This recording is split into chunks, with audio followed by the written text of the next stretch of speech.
Hello and welcome to an episode of Tag Woods PGA Tour 2005, the real-time calendar. Today it's a Spring Equinox event. I thought this was the 21st, not the 20th, so I'm recording this at 9:15. The time is wrong. It says 10:15, it's 9:15. So I've got an O3 video all ready to go. I'm about to publish it. I'm like, okay, when's the next real-time calendar event? I think it's the 21st. Good to check. It's actually the 20th, so if you're seeing this published on the 20th, it all went well and I recovered and did fine. If you're seeing this on the 21st, this was harder. Okay, so we got some post-commentary now because this took a little while. Not as long as the Greek Isles, that took like 3 hours. This one took about 40 minutes.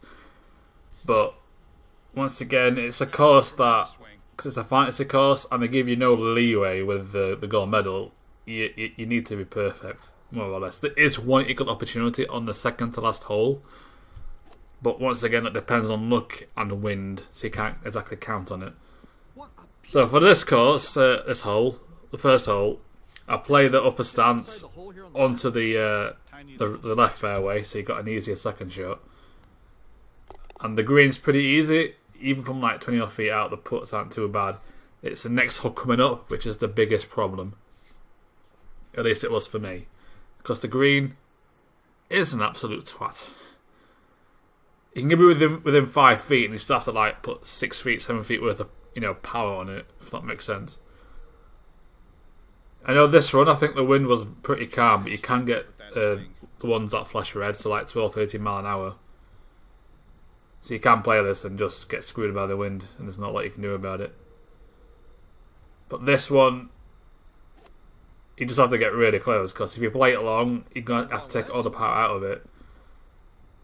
If you play it short like there, you need a lot of power on it. So that's 6 feet away from the hole, but you still need a good 5 foot power on it, and that's actually pretty short. This is the easiest putt I had for this one,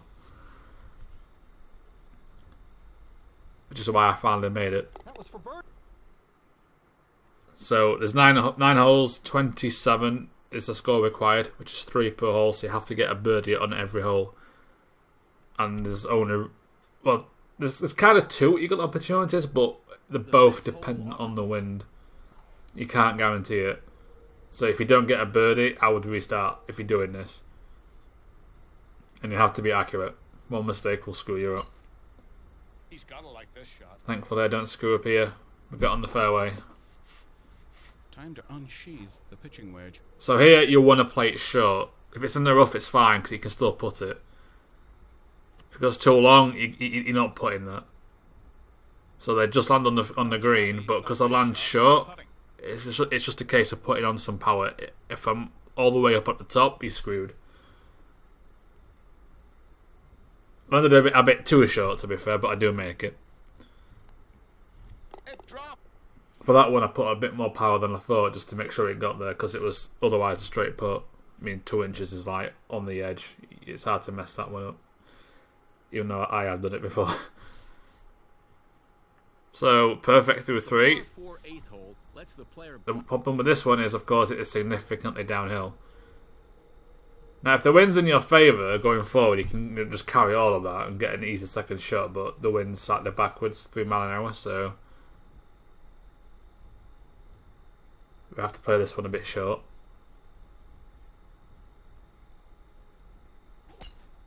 I held the backswing there just to take that a little bit of power out because it is downhill. But you got a couple of these par 4s that really should be par 5. Once again, you saw there, do not play this one short. If you do, you're going to roll off the green. If you play it a bit long, I think you're alright. So I just played it long enough so I didn't get caught on that slope, leaving it a pretty simple putt. As long as you don't play that one short, you should be fine because that green looks flat. It was a second hole for this one, and that just kept messing me up. These ones I did all first time. So the first time I got birdie on that second hole, I did the rest fine. So it is that second hole that will give you the grief. The 10th hole is a par 4 comprised of gently rolling mounds. Place your tee shot well as... I didn't actually look to see if you could get there.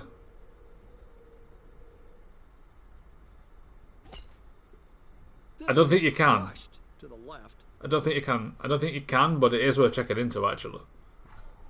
I think the tree gets in the way. That tree on the right now. Yeah, the problem here is I'm kind of caught between two clubs, and I'm like, oh, hang on a minute. Because it put me on the sound wedge, but the loft wedge is the better club here. This should be close. And that allows me to get pretty close, within 3 feet. That's just a wonderful shot. Which leaves a simple putt. There's a birdie to take it to 5. So 4 holes remaining, the sweaty palms are coming in. I can, for the first time, I can see that opportunity now to actually do it.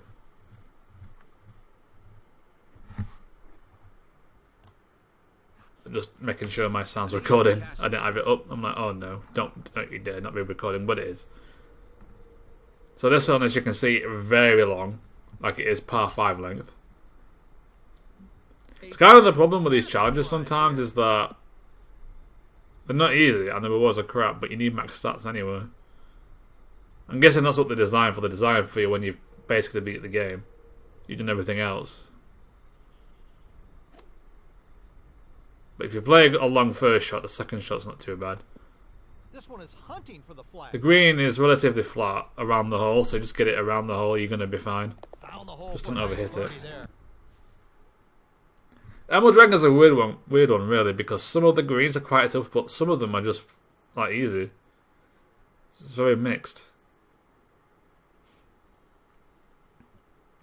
A cluster of trees. So this one, I consider going for it, I think, because you're not far off. But if you've got like stronger wind, you can risk it if you want to, but the safest play here is that due to all the trees, I play this very short. Because if I get to the right side of that kind of dog leg near the green, the trees are all in the way. Swing right down the center. Play it short, you got a longer shot, but I'm clear of anything. I mean, the only problem is that technically the rock blocks my shot in terms of vision, but I can zoom in. It's a video game. A bit miss 6. It's on the hill, but you can spin it. Nearly get it in actually. I think you want to play left side. The right side was definitely a bit undulated. I don't know about the left side. The fact that it rolled all that way means it's relatively flat. Or slopes out towards the hole. But keep it left side, you should be alright. Players trying to make upstrokes will be gunning for a bird. No, I think this is the one. This is the one that you can eagle. I think this is the one I eagle. I take the risk here. You need the power boost. The wind was against it as well, but the power boost gives it enough to get on the green in 1. Nicely done. You'll have to adjust that if you're doing this yourself, depending on the wind. Like, the problem is, if the wind is significantly in your face, you can't get there. You're just going to end up in that bunker or in the rough. But that gives us the eagle and the breathing room. That is the third to last hole, isn't it? That's not the second to last hole, like I said. It's no, it's the second to last hole. What am I on about? I'm an idiot. I'm a rambling man sometimes.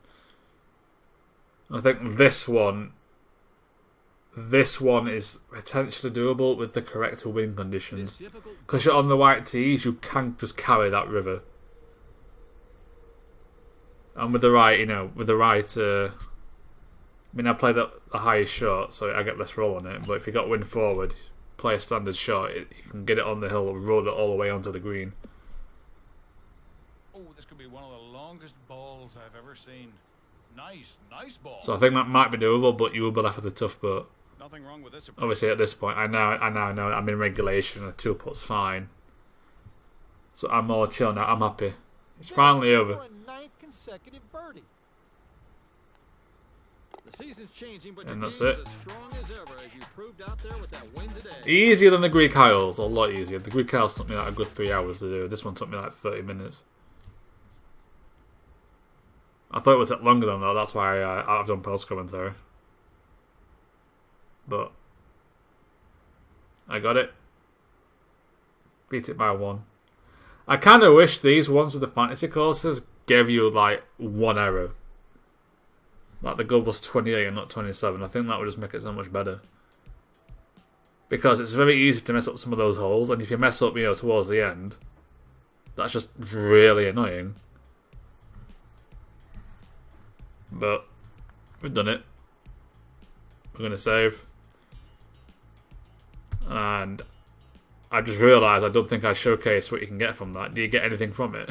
I don't know. I'll show you next time if we do. But for now, thank you very much for watching. And I will see you next time for some Let's Play Tigers PGA Tour 2005 with a time calendar.